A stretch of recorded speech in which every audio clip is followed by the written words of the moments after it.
longer wants to be in command of your life. So, it allows the ego to make the day-to-day decisions. Yet, the ego cannot decide on your sense of identity. So, the ego can only make decisions within the framework of how the conscious you sees itself. The ego's decisions are based on the duality consciousness, which means they will inevitably lead to undesirable consequences. The conscious you will experience these consequences, but the ego will present you with a company report that makes it seem like this is just a temporary setback. You are the victim of circumstances beyond your control. But if only you will make the decision recommended by the ego, you will see that things will get better.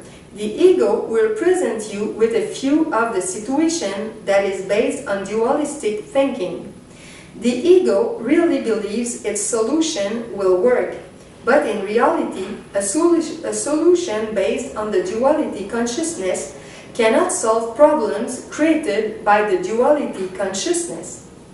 Yet, if you still do not want to take back the responsibility for running the company, you might believe the ego. You will then make a dead decision that takes you down to a distinctly lower sense of identity. You might not realize what is happening, but the ego will now begin to make decisions based on this lower sense of identity. By accepting a lower sense of identity, you have given the ego more freedom to act, and this will lead to even more unpleasant consequences.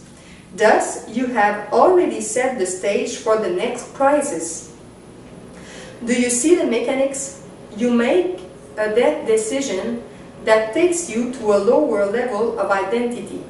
The ego now takes over and makes the minor decisions based on this new sense of identity.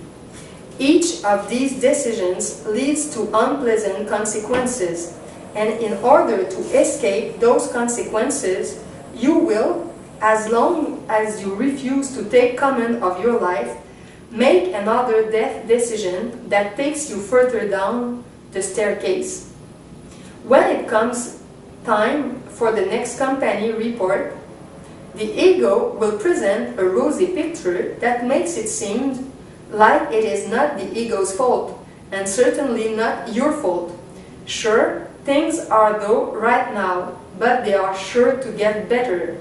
And in the meantime, why don't you, the new human being, simply make yourself comfortable by taking advantage of the pleasures the material world has to offer? Stop worrying about the purpose of life and simply have a little fun.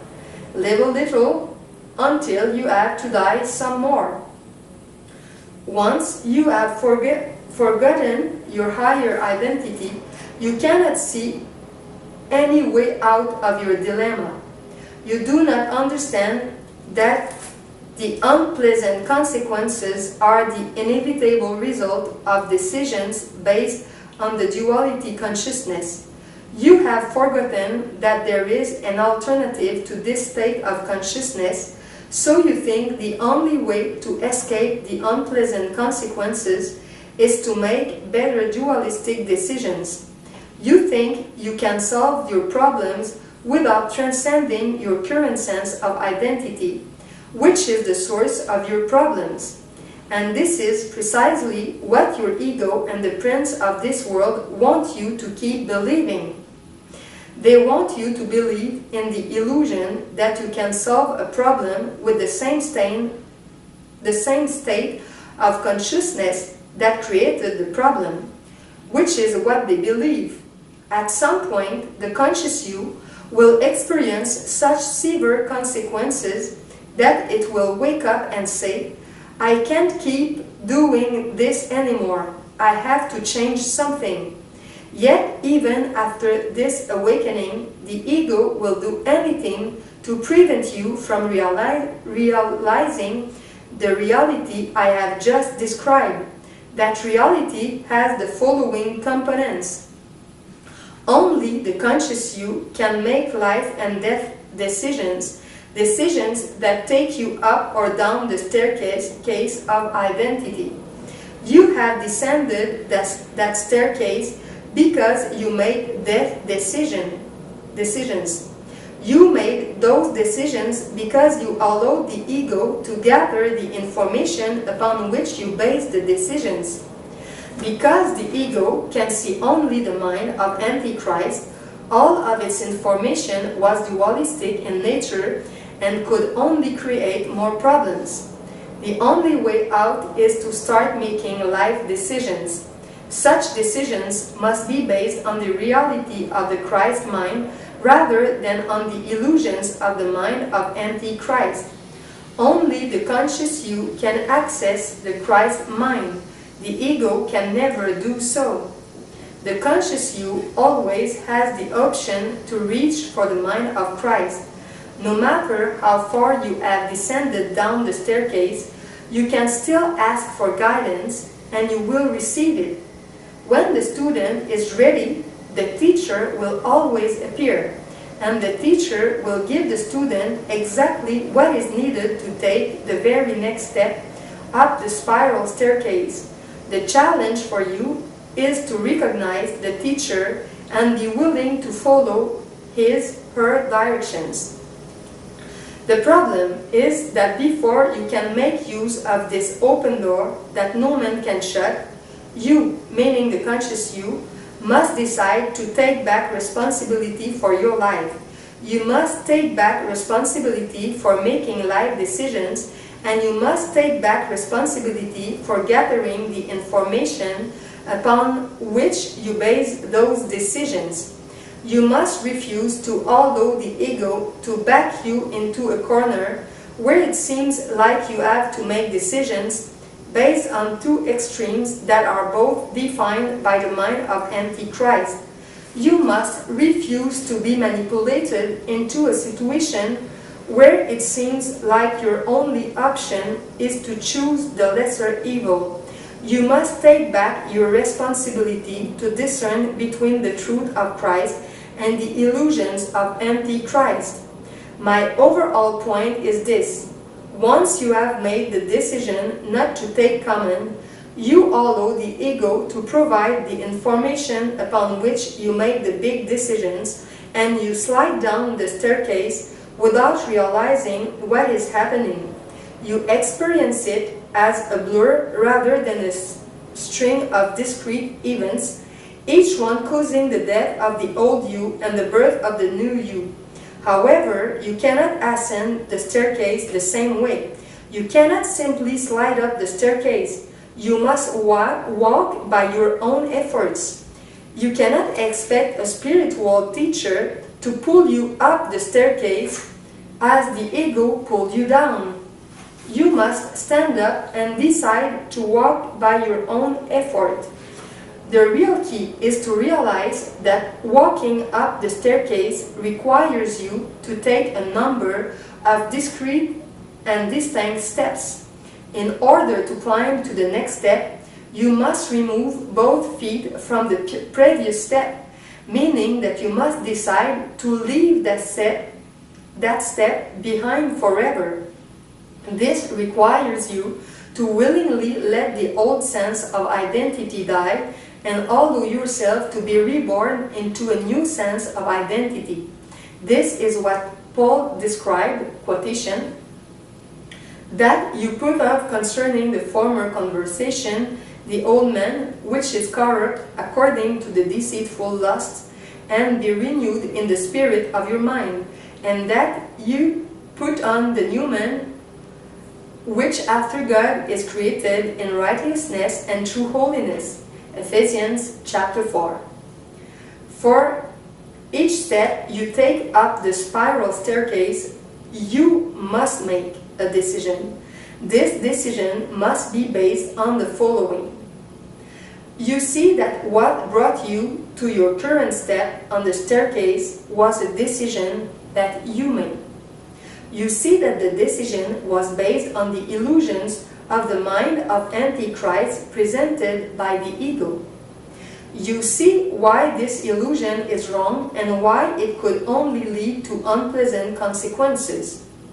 You see this because you have recognized the truth of Christ that makes you free from the illusion. You now consciously and with no regrets or attachments choose to let go of the illusion and accept and internalize the truth of Christ. By making this life decision, you have allowed the old you to die and you have been spiritually reborn into a new sense of identity. This does not mean you are now saved and will live happily ever after. It means you have ascended one step on the spiral staircase and you are now ready to face the next challenge. Only when you have faced every decision that brought you down the staircase will you reach the top and live happily ever after. Let me summarize what I have revealed in this discourse. You can sleepwalk your way down this spiral staircase of life, but you cannot sleepwalk your way back up. You can get down by making unconscious decisions, but you can get back up only by making conscious decisions. Let me return to the analogy of the owner of a company. After several years of bad financial results, the owner finally wakes up and realizes his CEO has fed him a distorted view of the company's situation. Yet he now faces the crucial decision of whether to take back charge of the company or whether to simply fire the bad CEO and hire another one so he can continue to retreat into his private world. He decides to do the latter and hires a new CEO. Yet he is unaware that it is actually the old CEO who has taken on a disguise and has presented himself as a different person. As a spiritual seeker, you have already made some life decisions, and for each decision, you fire the ego, which caused you to rise to a higher sense of identity.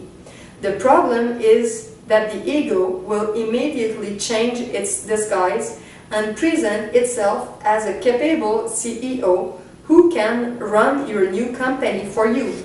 My point is that many spiritual seekers have made significant progress, yet they have not yet come to the point of making the ultimate life decision. This decision is the firm commitment that you will take charge of your life and that you will remain in charge. You will make the important decisions and you will take responsibility for attaining the vision of Christ before you make such decisions. You will keep making one life decision after another, and you will keep doing so until you reach the top of the spiral staircase. You will never again allow your ego to talk you into abandoning your responsibility to discern between the reality of Christ and the unreality of Antichrist. Now, before you become discouraged and start feeling like it is an insurmountable task to overcome all of the ego's illusions, let me make it clear what you are up against. You might take an honest look at yourself and see that you still have a ways to go before you are free of the ego. And in your current state of confusion, it might seem very difficult to see through the ego's illusions. Yet, whoever said you have to see through the ego's illusions all at once, or that you have to do so with your current level of consciousness? Why do you think I keep talking about a spiral staircase?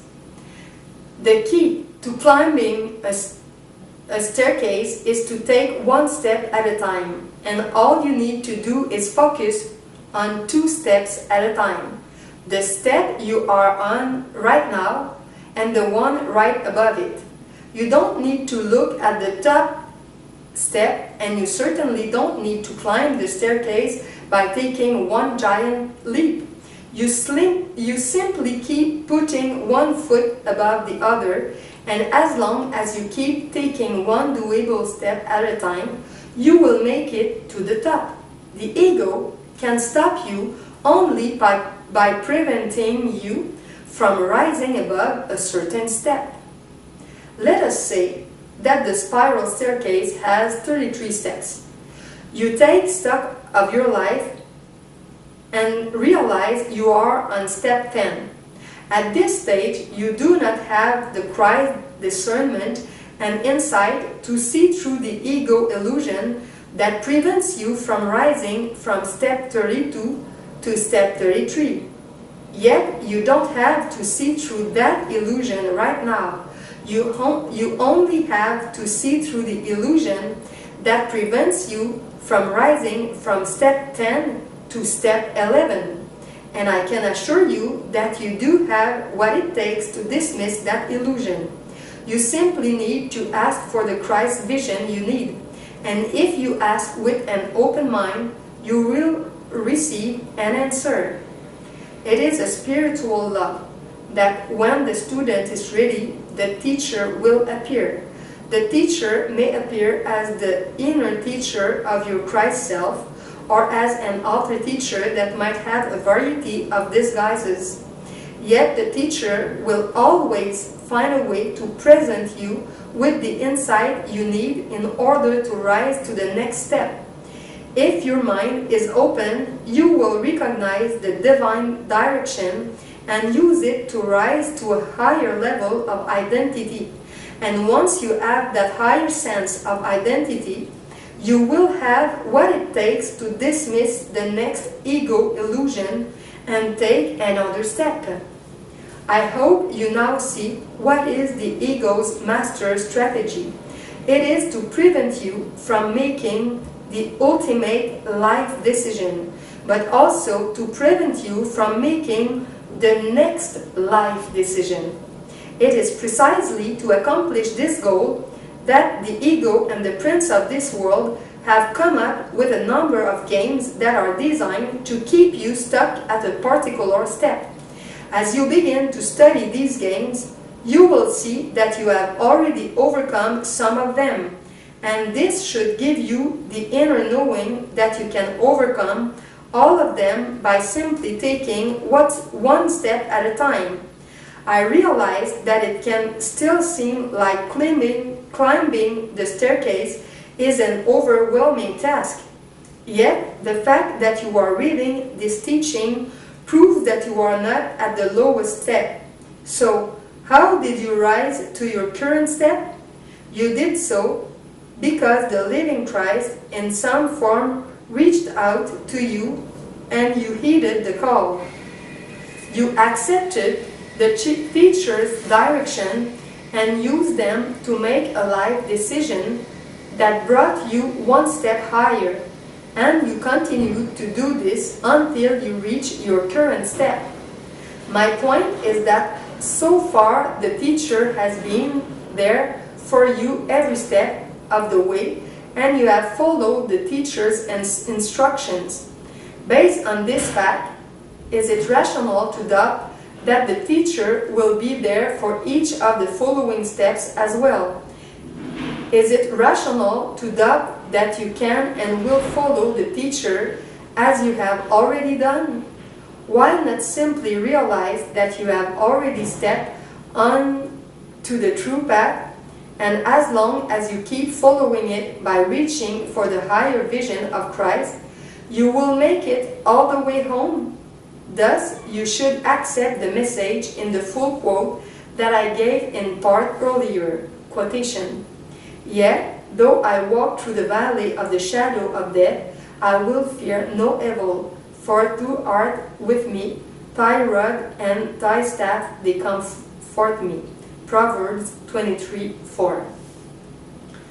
Trust that the teacher will be with you each step of the way, and as long as you keep moving, you will make it to the goal. As the old saying goes, a journey of 1,000 miles begins with one step.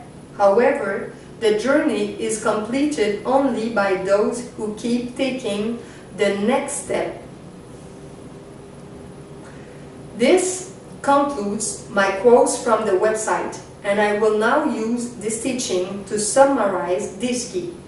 We might say that life can be compared to a tug of war. There are two teams pulling on a rope. One team is made up of your ego and the friends of this world. The other team is made up of the living Christ and the ascended host, and the rope is you. The challenge of life is that there are two forces pulling on you. The prince of this world is seeking to pull you down the staircase of life, and the living Christ is pulling you up. Now, neither team can actually pull you up or down against your free will. The essential difference is that the worldly team will seek to deceive you into making death decisions, even making the ultimate death decision to give up your free will to the ego and the prince of this world. In contrast, the spiritual team will not deceive you and can pull you up only when you are willing to make conscious decisions, life decisions.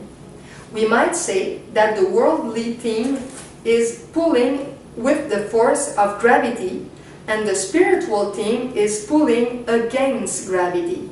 So if you make yourself a dead weight by refusing to make decisions, you make it easy for the worldly team to pull you down.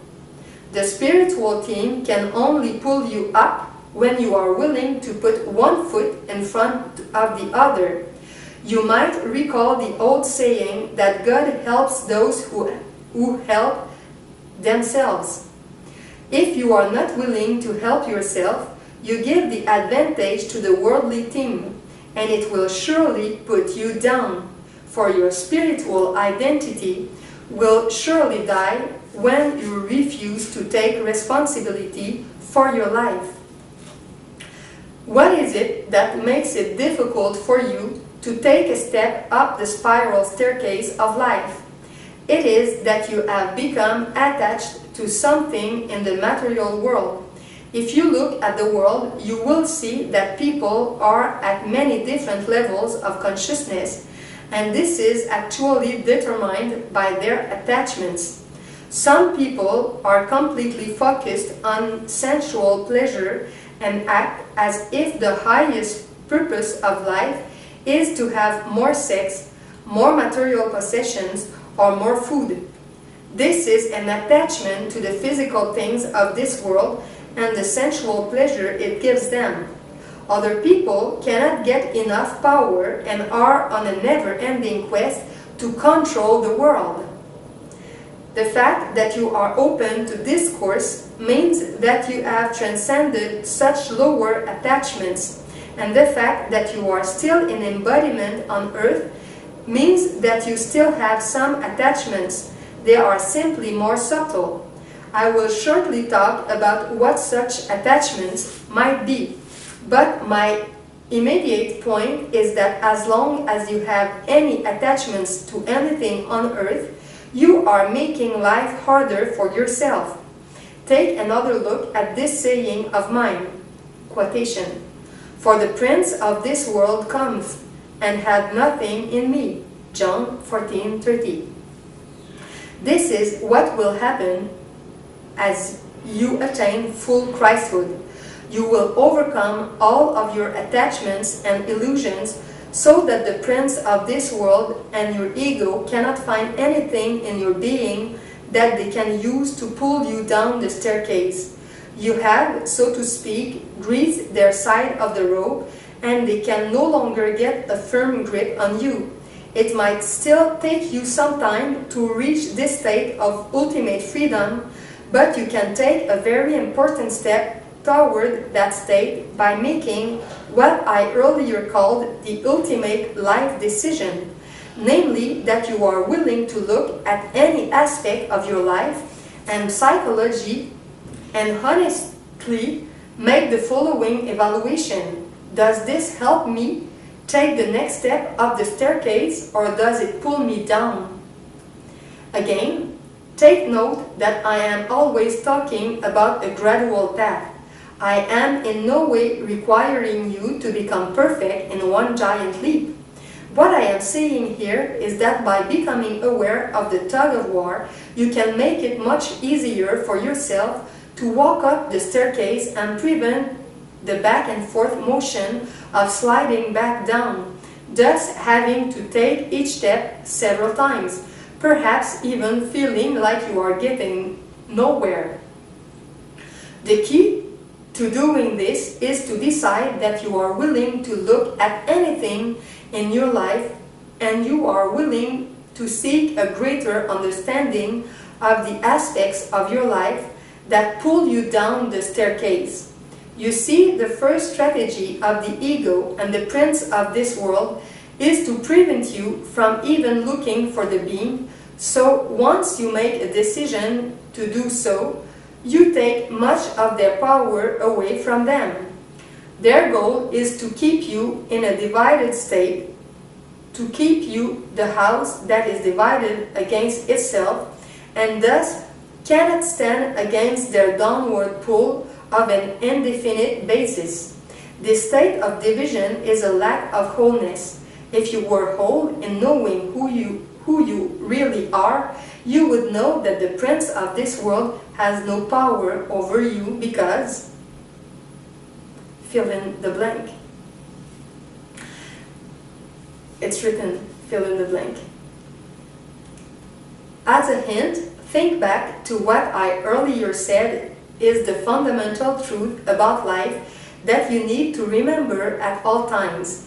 If you cannot immediately answer this question, go back and find my teaching on this and contemplate it again.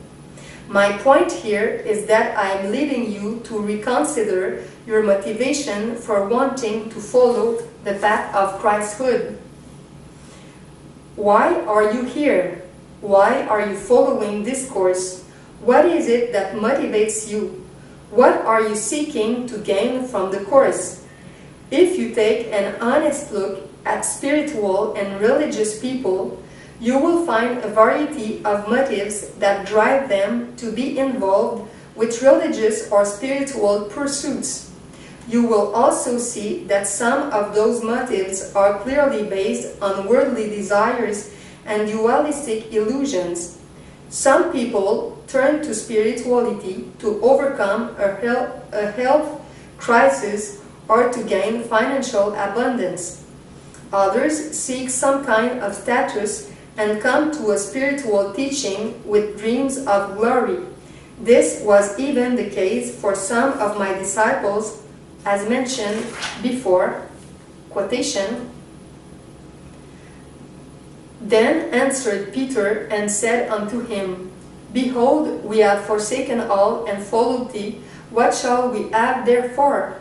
And Jesus said unto them, Verily I say unto you, that you which have followed me in the regeneration, when the Son of Man shall sit in the throne of his glory, you also shall sit upon 12 thrones, judging the 12 tribes of Israel.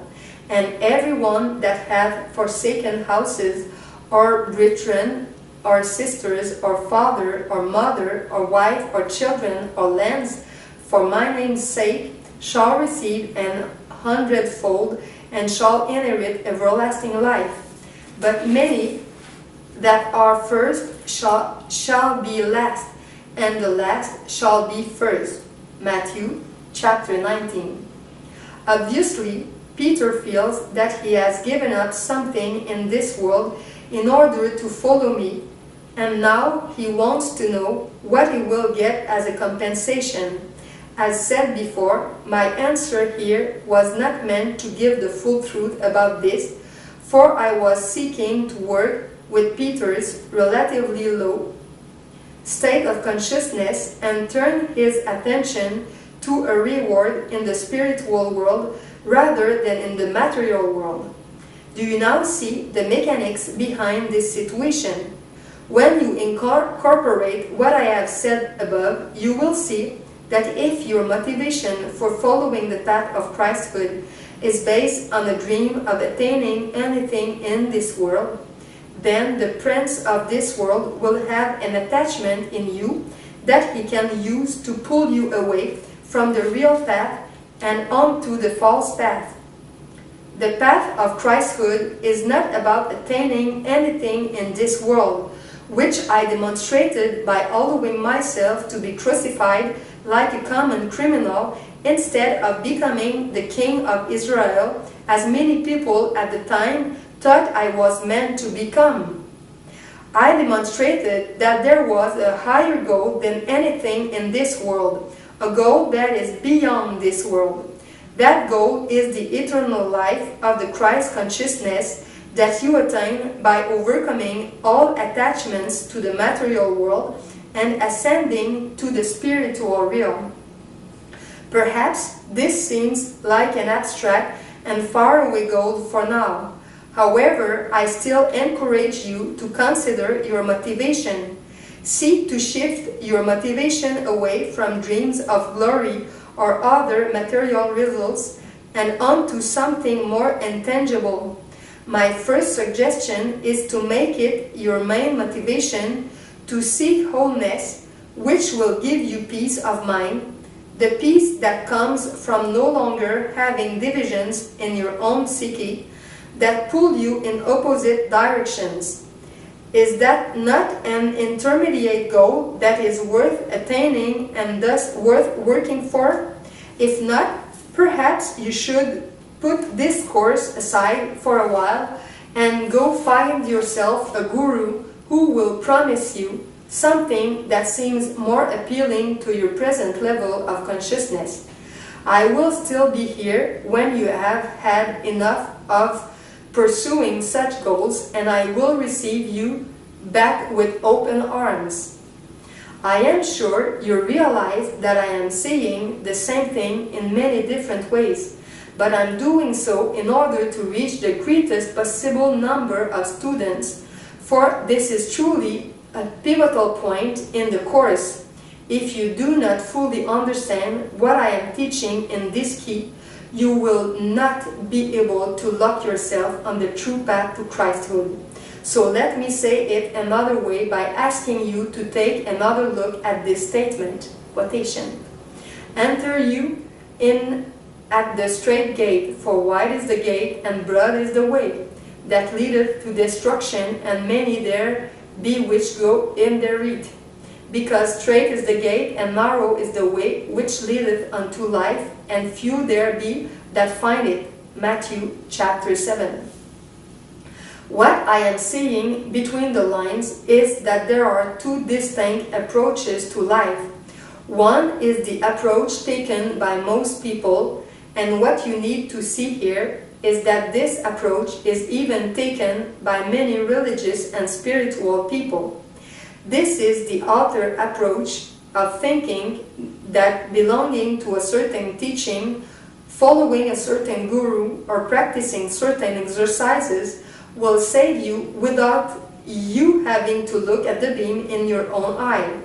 The narrow path that few people find is the true path to Christhood, which does require you to look at the beam in your own eye, psyche, and consciously heal the divisions in your being until you become whole. Do you see what this means? The vast majority of the people of this planet are following a path that does not lead to Christhood, even though many of them are firmly convinced that they are among the elect who will surely be saved. Yet, beyond that false path is a completely different approach to life, an approach that will give you real progress by removing the division that take away your inner peace. Yet, in order to attain this inner peace, you must be willing to look at and overcome the divisions in your own psyche. These divisions are created by your acceptance of certain illusions that spring from the mind of Antichrist, and many people are attached to these illusions, being unwilling to take a look at them or let them go. So you need to consider your priorities. Do you want to continue to follow the way of the world and ignore the need to do some spring cleaning in your psyche? Or are you willing to follow the true path of Christ, which requires you to deal with the elements of division in the psyche, a process that can only be completed consciously? In order to follow the path of Christ, you must take command over your own psyche, so that the ego and the prince of this world cannot pull your attention away from your goal and trick you into focusing on lesser goals that might be worthy goals in a worldly sense but will not lead you to the Christ consciousness. This means that you must consciously clean out the elements of Antichrist in all levels or layers of your psyche, as I will shortly describe them. Doing this is actually completing the circle of Alpha and Omega. You will recall that I earlier said that everything has an Alpha and an Omega aspect. Many people come to a spiritual teaching out of a valid desire to come closer to God and to understand God's truth. So they seek a higher understanding by studying spiritual teachings, and they seek direct experiences, often called peak experiences, by practicing various techniques. There is nothing wrong with this, but many spiritual seekers fail to see that it is only one side of the coin and that they will never attain maximum progress. In fact, they will never reach their goal without also incorporating the other side of the coin. Seeking, understanding, and direct experience of a higher reality is the alpha aspect of the path. It is valid, but it cannot bring you to a higher state of consciousness on its own, regardless of the fact that many gurus claim that it can, and that many students believe this claim. I am Alpha and Omega, the beginning and the ending, said the Lord. You will not attain Christ consciousness through the Alpha aspect alone. You must be willing to also fulfill the Omega aspect by doing the dirty work of cleaning up your psyche. As I have said, the ego dreams of creating the false path that makes it seem like you can be saved without pulling the beam from your own eye. The most obvious form of this dream is the claim that you are automatically saved by declaring me to be your Lord and Savior, and most people who are open to discourse have overcome this illusion. Yet I need you to seriously consider whether you have fallen prey to a more subtle version of this illusion, namely the belief that by following this or that guru and practicing meditation or other techniques, you do not have to deal directly with your own psychological divisions.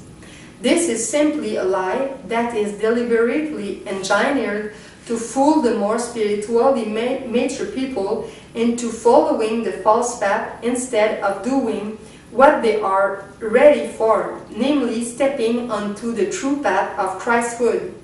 If you would rather follow this false path, I respect your free will.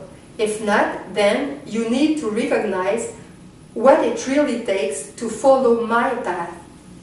You have no doubt heard the saying that you can't have your cake and eat it too. Although this may seem like a trivial part of folklore, it actually contains an essential truth. I have said that God has given you free will and that He has given human beings dominion over the earth. The deeper meaning is that you have a right to do anything you want in the material universe.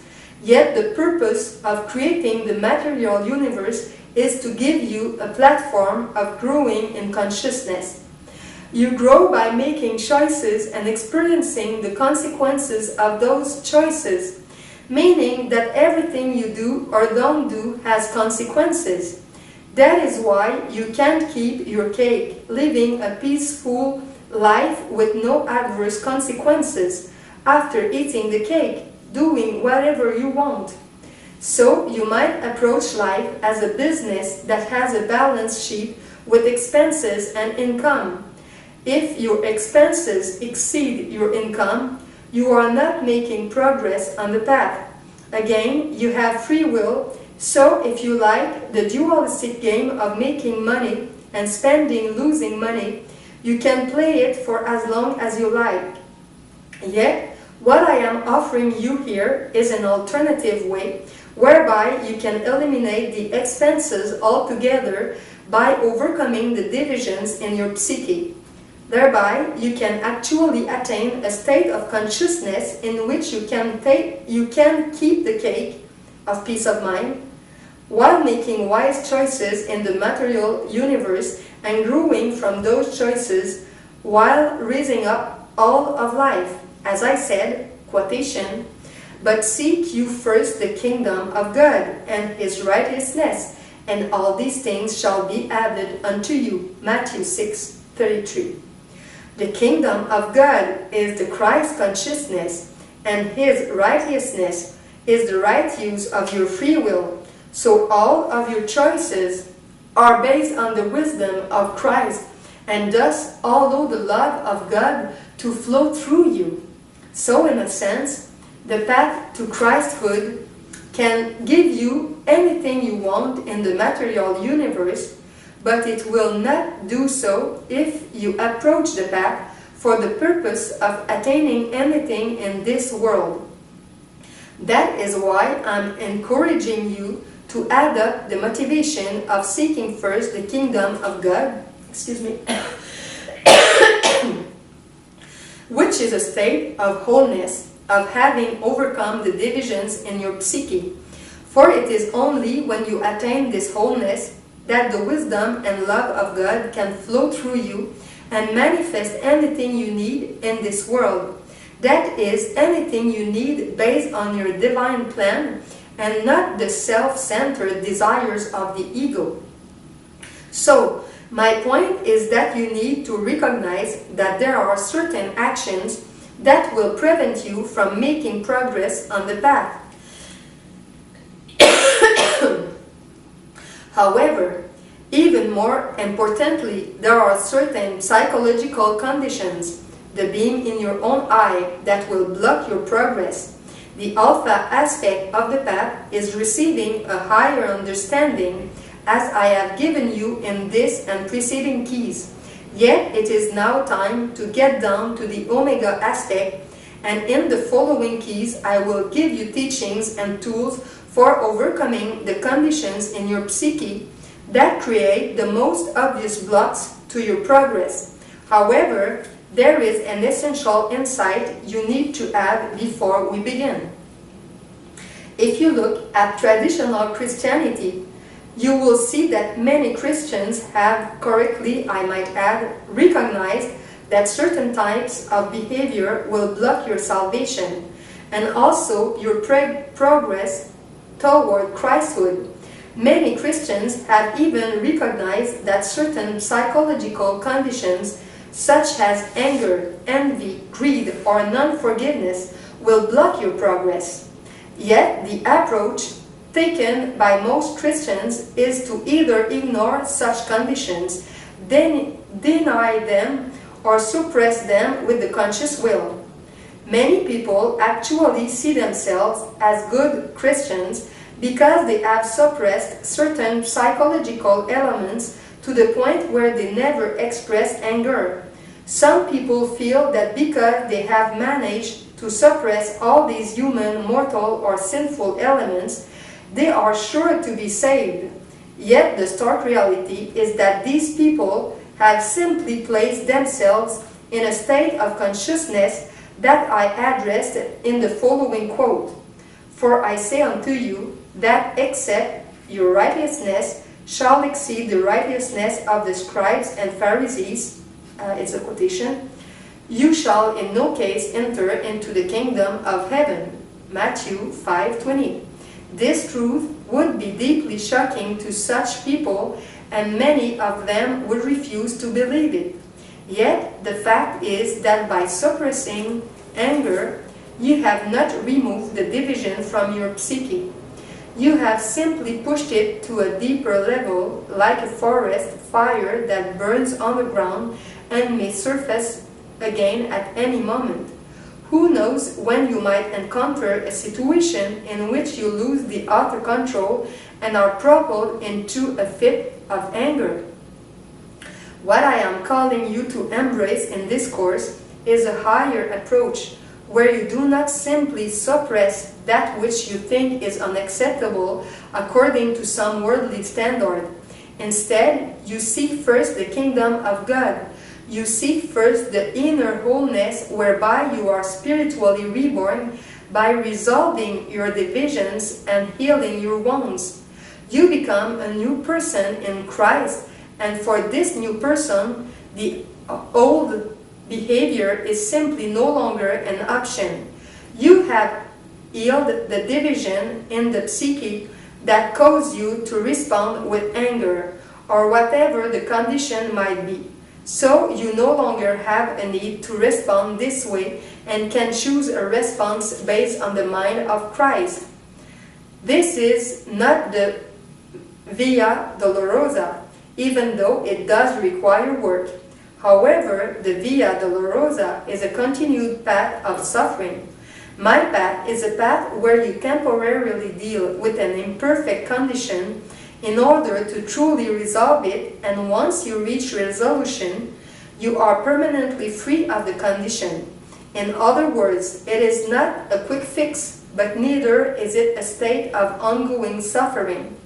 As you heal the most devastating divisions, you will overcome the suffering and begin to feel a new sense of freedom, peace, and a bubbling sense of joy that is independent of any conditions on earth.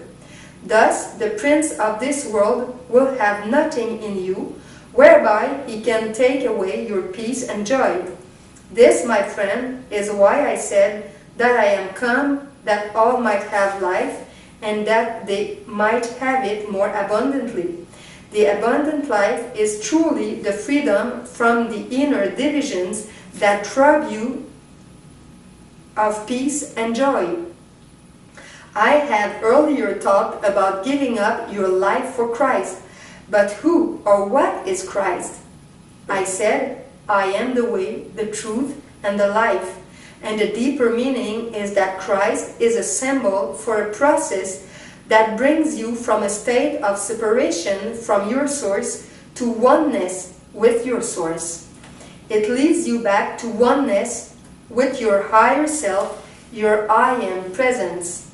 So, the real question is whether you have had enough of following the ways of this world and have reached the point where you are willing to do what it takes to follow the way of Christ. As I have attempted to explain in previous keys, you do have what it takes to follow my way. The only question is whether you are willing to do what it takes to follow the way. And I have now explained one of the basic requirements for following the way to wholeness. It's the last page. Exercise for key 4. You are now at the point where you have all the elements you need in order to make a shift in consciousness, a shift that will take your focus away from the ways of the world and onto the inner path of Christ. In order to help you make that shift, I am asking you to give another 33-day vigil of studying this key while giving the rosary of clearing the heart once a day. You know, you have the text of the rosary on my webpage on the section Master Keys, on my website, Heaven on Earth, yes. Repeat the technique of writing down your thoughts after the rosary and reading them the next day before you give the rosary.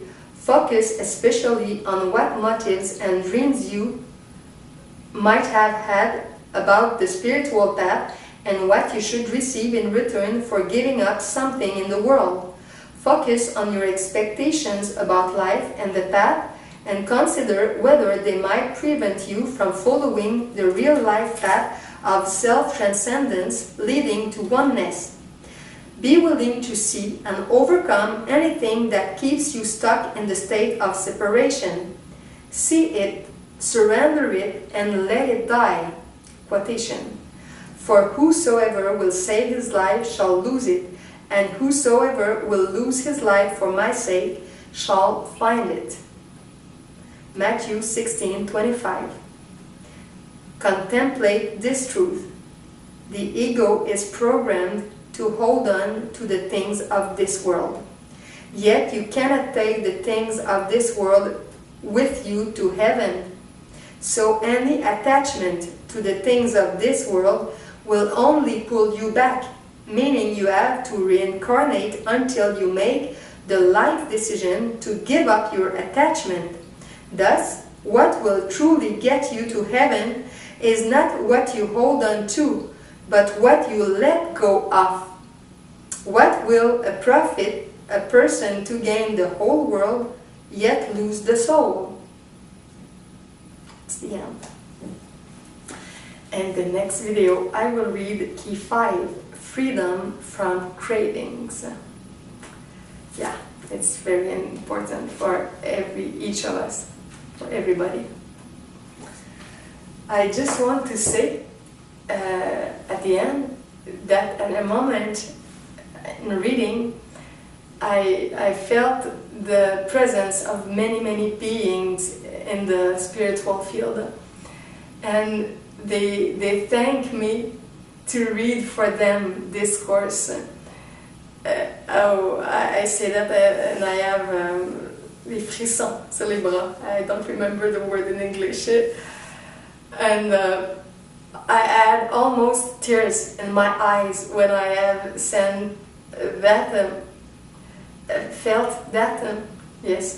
felt, excuse me. En français, c'est sentir. Je sens. In English, is feeling, felt. So I just want to say in finishing goodbye to everyone, to each one of you, and the spiritual words. A part of my soul will remember my life in these worlds, and I will be glad when it will be time to go back there. And I'm glad if this course can help you. And I can say to you also that it's not only people of our planet or Earth, it's also people of other Earth in our solar system, in spaceship, and they have different technology, and they can see n'importe où, everywhere where they want to see. It's hard to understand for us here, but because they are really advanced in comparison to us, it's our future. They have futuristic technologies, and they are spiritual also. So I feel a big group of extraterrestrial beings, really full of joy with this reading, and people in different level of difficulties in the other worlds who like that also. So maybe here actually with these videos in the physical world there is not a lot of people who are interested, who are ready to this path of Christhood. But remember that we're not alone. We are, for example, 8 billions of people here, and there are more than 20 billions in the other dimensions, planes, spheres, and other also from the other planets. So we are in a big community, and sometimes we can have the consciousness that what we do here is not only for some people here. It's a seed, it's a gift, and for other people around who can see the life on the material plane, it's information or distraction, or because they can watch many different things. As I said before, for example, when we do sexual things, sensual things, message, there are also many beings who watch what we do. It's why I do always the circle of protection with these kind of activities also. So, for today, I say goodbye to you on this physical plane, in your country, in your city, in your village. I wish you a very good end of day, but also for every one of you, and many of you where the night doesn't exist. You are in some spheres where it's always the day. So I wish you a good continuation. And here today it's full of sun outside. So it's a beautiful day also in Montreal, in Quebec, in Canada. Okay.